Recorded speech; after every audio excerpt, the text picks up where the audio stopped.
There's been a lot happening with my skin and my skincare routine, so I'm going to show you what I'm doing at the moment with advice from Dr. Sam. I'm not going to call it an updated routine because it's not what I'm going to be doing forever. I'm doing it in stages. I'm going to show you the products and then I'll do an evening routine another day. Pretty much one constant in my skincare routine, which is nice to have. It's nice to have constant stuff with skin, isn't it? Because skin is the least constant thing ever. Is an eye cream. I used to be using the Good Molecules one, the Yerba Mate one, the yellow tube, but I've recently switched back to the Inkey List caffeine one because I think I like it just a little bit more. So if you've been following along, you'll know that I had perioral dermatitis. Then I had to treat that and had to stop Tret and sunscreen to get rid of it.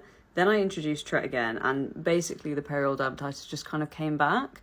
This, I guess, is my unofficial video saying that I'm not going to use Tret anymore. I decided that since I used it, I just had more issues than good stuff. Like, my skin looked amazing. Tret made my skin look the best it's ever looked, but then it also gave me a lot of problems, or at least I think it did. So I'm going in with azelaic acid. This is Finacea, 15%, it's prescription strength. The reason being is because I've got a really low level of perioral dermatitis and it was worse in the last few days. I'm putting this on my uncleansed skin. I still don't cleanse my face in the morning. That probably won't ever change. Azelaic acid basically is anti-inflammatory, and that's why I'm using it, because it will calm down the perioral dermatitis, and it already has, to be honest. Next I'm going in with my barrier serum. This also will probably never change. It's the Purita Centella Unscented, and I just put it straight over the top. The reason I'm doing this is because I need to get rid of the perioral dermatitis before I start doing anything clever with my skin. Also, I told her I can't take antibiotics this time because I'm being investigated for SIBO. If there's one thing your gut hates, it's antibiotics. And your skin, by the way.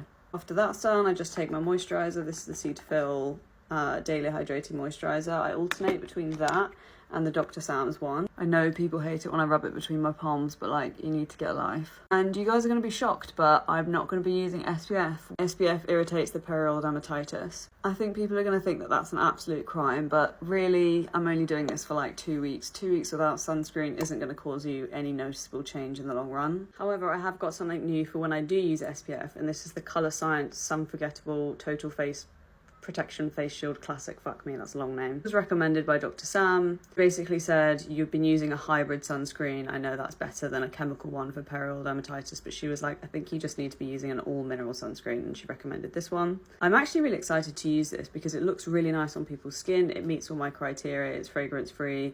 It has like a nice glowy finish, which I love. People rate this highly. I don't really know how I didn't see it sooner. Stay tuned for the testing of this.